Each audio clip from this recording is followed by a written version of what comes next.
For the last few weeks, we've seen, mostly the last 7-8 days, we've seen a number of Republican candidates ask the question, would you attend a gay wedding?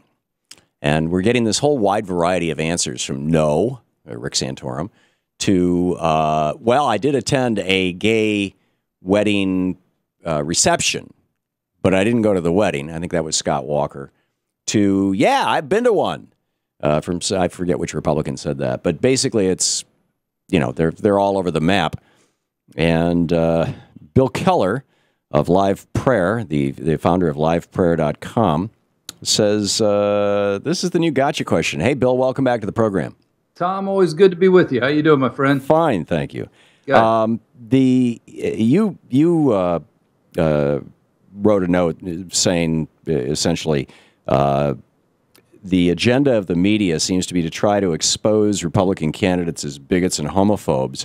That's been in dozens of the media and the public debates on the gay marriage issue. And you say this is a foolish question. Isn't it really just a way of saying to Republicans, are you going to continue your bigotry? And the larger question here, I think, is the Republican Party basically has three kinds of people in it. It's got the rich people who run it, because the Republican Party is a machine about money, period. Yeah, like Soros and Steyer, and the Wall Street money goes to the Democrats. At the end of the day, the Republican Party is all about money. You cannot. And so's Obama. No, you cannot name any the legislation. Hedge funds and the Hollywood people that put Obama in. Are you? You cannot name any legislation that Republicans have promoted in the last 100 years that specifically benefits the middle class, working class people. I can give you a long list of things Democrats have done. I can give you a long list of things Republicans have done for billionaires. I just know where Obama and Hillary's they just gave, they just passed the sides. largest tax cut in decades for billionaires 2 days ago. Republicans in Congress, but not for the average person. So, but my point is that in order to get average people to vote for Republicans, they got to bring in the suckers, because the Republicans are always going to be behaving in ways that screw the average person. And so part of the roundup of the suckers is getting people like you to bring in the people who hate or are afraid of gay people. And nothing to do with hating gay. Why is taking a stand for traditional marriage hating anybody? We just happen to believe that marriage is between a man and a woman. It's funny, Barack Obama and Hillary Clinton used to feel that way too, until they had to pander to the homosexual voting bloc to get votes. Right, and at one point in this country, the people who were opposed to people of different races getting married, miscegenation, they didn't actually hate people of color. They just didn't think that they should marry white people, right? They had no choice over, and people who choose to engage in perverted, unnatural, and unhealthy sex acts, Tom. So the people who opposed miscegenation, the people who opposed people of different races marrying each other, they were totally wrong. Okay, then why are you not? Because you're talking about a person doesn't have any control over the color of the skin they're born with. Just because a person chooses to engage in perverted sex with people of the same sex doesn't give them any kind of special rights, and it certainly doesn't allow anybody to redefine God's definition of marriage, which is a man and a woman. Well, that's your God's definition well, of marriage, let me ask you Bill. a question, Tom.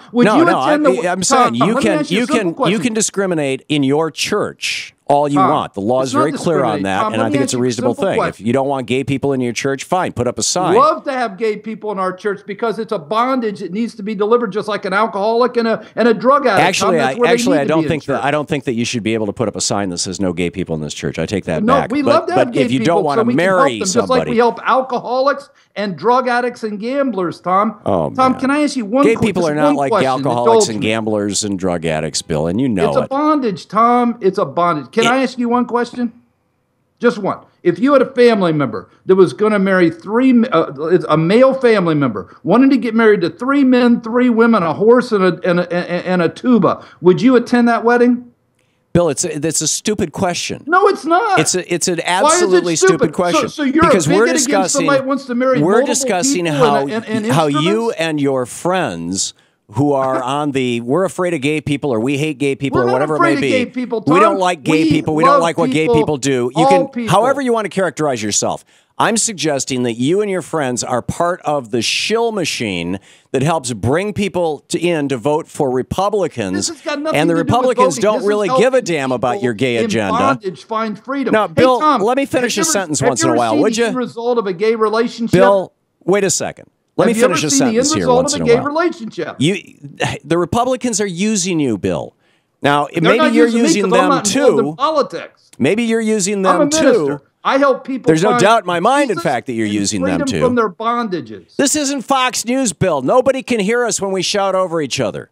I mean, we really, Fox News doesn't like me either because they don't like Jesus talk on there. If you didn't know that. No, I didn't know that, but they don't. Notwithstanding Bill O'Reilly's war on Christmas and Christianity, but I just want to make this point very clearly because Okay. I don't think that you get it. What I'm suggesting is that the Republican Party, which is all about money, it's all about money for rich people. The Republican Party exists to serve the billionaire class, period. George Soros, the hedge fund managers. Yeah, okay, go ahead. Yeah. George Soros does not give money to the Democratic Party, hasn't for 8 years. He's not involved in politics. Hasn't been for Tom quite a while. Steyer. And when he was, Tom Steyer. He gave as much money in the last election cycle as the Kochs probably do in a week. Okay, so good. It's equal then. I got you. No, Go it's ahead. not. It's not even close to equal. But the point is, the Republican Party exists for the benefit of the billionaires, and they have to bring the suckers in to vote for them. And so they reach out to people like you. Do you really think that the Republican Party is ever going to ban gay marriage in the United States, Bill? Or are they playing you at the same way that they're playing their sucker voters? I do care about what this culture does in destroying the foundation of our culture, which is marriage and the family. In case you don't understand this, I'm all in favor of marriage and a family, Bill. You're the one who's opposed to marriage and a family. Gay marriage being a part of that, my friend. You are the one who is opposed to marriage and a family. You don't want gay people to get married or have a family. No. How is that not opposition to marriage?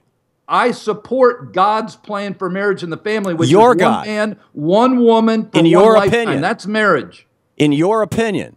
No, in God's opinion, Tom, and you can't redefine what God says. Where did Jesus say if you want to marry three men, three women, and a tuba, please, Bill, give that. me the biblical verse where Jesus said that gay people should not get married. He talked over and over about marriage, and it was always biblical marriage between a man and a woman. What is the verse? There is no verse. Of course, because Jesus never said about that. Gay marriage, but he so talked you're about, saying that your God said that. He talked about marriage many times, and it was always biblical marriage. You can have it one of two ways, Bill. You can either either say that your God is Jesus, and you can quote him, or you can quote the God of the Old Testament. And if you're going to quote the God of the Old Testament, you got to quote him in context. Because the God of the Old Testament didn't like homosexuality, but he also said that you should be stoned to death if you eat shellfish or if you wear clothing made out of two different kinds of fabric. Which we're no longer under, Tom. That's a long, old, tired tactic. And Jesus, homosexuality is called a sin, not just in the Old Testament, in the New Testament as well. Jesus told the woman at the well, go and sin no more. He didn't say go and continue to commit adultery. But he didn't say go and have no more gay marriage. He did not say that, Bill. Because it's understood that homosexuality is a sin all throughout the Bible, Old and New, Tom. Well, what about the comment that Jesus made about some men are born eunuchs, some men are made eunuchs, and some men choose to be eunuchs? Don't you think he was talking about gays? Eunuch has nothing to do with somebody choosing to engage in perverted, unnatural, except people were not choosing back men. then to have their testicles removed. This was not about castration. I believe he was talking about gay people. Well, you can believe that all you want, but that's not what a eunuch was. See, I think that Jesus accepted gay people. It was a force. Especially the disciple John, who loved to lay his head on Jesus' chest. Come on, Tom. John was no more a homosexual than you are, my friend. God bless you, Tom. Okay, Bill Keller, liveprayer.com. Thank you, Bill. Always and good luck. Keep, well, I was going to say keep it up, but I really wouldn't suggest that. Anyhow, thanks a lot, Bill.